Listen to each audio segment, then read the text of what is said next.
Sir ఎలా ఉండబోతుంది, రేపు సభ నిర్వహణ ఎలా ఏర్పాట్లు చేస్తున్నారు? బాగానే చేస్తున్నారండి. ఇటు పరిస్థితుల్లో ఈ మోడీ గారు సభ గారు ప్రతిష్టాత్మకంగా తీసుకున్నారు. చంద్రబాబు నాయుడు గారు, పవన్ కళ్యాణ్ గారు, నరేంద్ర మోడీ గారు పాల్గొనే ఈ సభలో 10 లక్షలు కాదు ఇంకా అంచనాలకు మించి జనం వస్తారు. ఈ రాష్ట్ర ప్రభుత్వం మీద తీవ్రమైన వ్యతిరేకత ఉంది.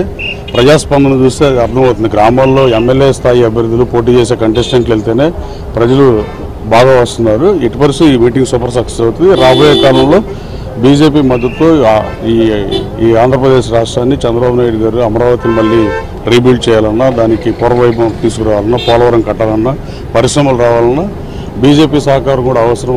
బీజేపీతో పొత్తుండడం కూడా ఈ రాష్ట్రానికి ఫ్యూచర్లో మంచి జరుగుతుందని రాష్ట్ర ప్రజలు భావించే పరిస్థితి ఉంది. అట్లాగే పవన్ కళ్యాణ్ గారు కూడా సీట్ల విషయంలో వైఎస్ఆర్ కాంగ్రెస్ పార్టీ ప్రభుత్వాన్ని బంగాళాఖాతంలో కలపడం ఏకైక లక్ష్యంతో పనిచేసే పవన్ కళ్యాణ్ గారికి మనస్ఫూర్తిగా నా నమస్కారాలు తెలియజేస్తున్నా.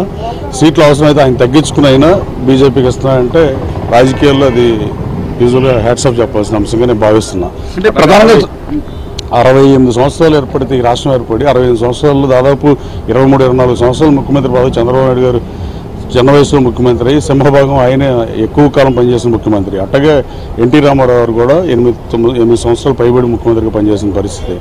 అలా అంటే 35% ఆఫ్ ద టైం రాష్ట్రం ఏర్పడినాక భాషా ప్రయుక్త రాష్ట్రాలుగా ఏర్పడిన ఈ రాష్ట్రంలో ఆ భాష మీద కంట్రోల్ లేని ఎవరందరినీ పెట్టుకుని ముఖ్యమంత్రి గారు ఈ స్థితికి వచ్చాడు. అలాగే ఆ రోజు శాసనసభలో కూడా ఒక రామారావు పెట్టిన 8 సంవత్సరాలు పైబడి ముఖ్యమంత్రి చేసిన ఆయన కూతురు, అలాగే 15 సంవత్సరాలు ముఖ్యమంత్రిగా పనిచేసిన చంద్రబాబు నాయుడు గారు సతీమణి ఆవిడ ఎప్పుడు రాజకీయాల్లో రానివ్వండి, ఇంటి నుంచి బయటికి రానివ్వండి, ఎప్పుడు 21 మంది రాష్ట్రానికి ముఖ్యమంత్రిగా పనిచేశారు. ఉమ్మడి రాష్ట్రంలో కానీ విడిపోయినాక కానీ 21 మందిలో మిగతా 20 మంది ముఖ్యమంత్రులు ఎవరికి అవమానాలు జరగలేదు. ఒక్క చంద్రబాబు నాయుడు గారికి విషయంలో ఆయన ఫ్యామిలీ పట్ల మాట్లాడినా ఈ ముఖ్యమంత్రి చోద్యం చూశాడు శాసనసభలో ధృతరాష్ట్రుడు వకీల్లాగా.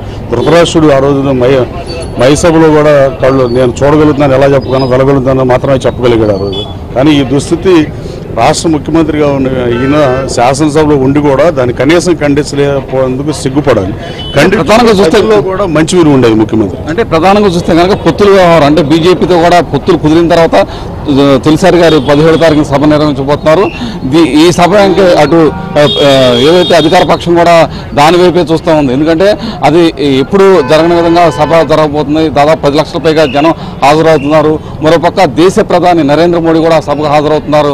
నేపథ్యంలో ఆ సభకు అత్యంత ప్రాధాన్యత సంతరించుకుంది. అసలు ఏ విధంగా ఉండబోతుంది? వరకు తెలుగుదేశం పార్టీ ఏ సభ పెట్టినా బస్సుల దొరకని పోవటం అన్ని దిక్కుమాలి పనులు చేసింది ప్రభుత్వం. ప్రజల్ని ఎలాగోలా రాకుండా అడ్డుకుంటా ప్రయత్నం చేసింది. ఇప్పుడు మోడీ గారు వస్తున్నారు కదా, ఇప్పుడు అడ్డుకోమని చూద్దాం. అంటే ఇప్పుడు మీరే కవర్ చేయాల్సిన అవసరం చూస్తాం మీడియాలో. అంటే ఇప్పుడు బస్సులు కూడా ఇస్తామని చెప్పి ఆర్టీసీ కూడా ప్రకటన చేసింది. ఈ రోజు ఉదయం ఏదైతే ద్వారకా తిరుమలరావు గారు ఎండీ ఉన్నారో ఆయన కూడా ప్రకటన చేశారు. ఎన్ని బస్సులు కావాలి అన్ని బస్సులు ఇస్తాము అని కూడా చెప్పారు. అంటే మోడీ వస్తున్నారని ఇచ్చారా, లేకపోతే అధికారం కోల్పోతున్నారు అనే భావన అధికారులు ఏర్పడి మార్పు వచ్చిందంటారు? ఎందుకంటే మన ప్రతిపక్షాలు ఆన్సర్ చెప్పాలి. అది ఆ రోజు ఎందుకు ఇవ్వలేదు, బస్సులు ఎందుకు ఇవ్వలేదు, కనీసం ప్రైవేట్ ట్రాన్స్పోర్టేషన్ తప్ప ప్రభుత్వాన్ని వాడుకునే ప్రభుత్వ బస్సులను వాడుకునే అవకాశం ప్రజలకు ఇవ్వకపోవడం దుర్మార్గం.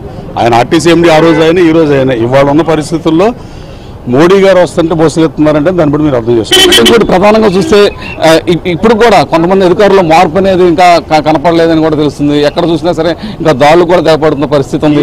ఈ గన్నవరం నియోజకవర్గంలో కూడా పోలీసు అధికారులు అయితే ఒత్తాసు కూడా పలుకుతున్న పరిస్థితి ఉంది. పోలీస్ స్టేషన్ తీసేస్తే బెటర్ అనుకుంటున్నా. రోజు దిక్కుమాలిన పరిస్థితులు ఎవడైతే కొట్టించుకున్నాడో ఆడి మీద కేసు పెడతారు ఎదురు తిరిగి. ప్రభుత్వం దుర్వినియోగం గన్నవరం పోలీస్ స్టేషన్ ఎత్తేస్తే బెటర్ నేను భావిస్తున్నా. అట్లాగే మీరు కూడా ఏంటంటే అడిగారు, ఇంకోటి రాష్ట్ర వ్యాప్తంగా ఇంకా పోలీసు అధికారులు కొంత మార్పు అనేది ప్రభుత్వంలో తప్పులు చేసే ఏ అధికారులు వదిలిపెట్టే ప్రసక్తి లేదని లోకేష్ బాబు చెప్పాడు. జరగబోయేది గ్యారంటీ.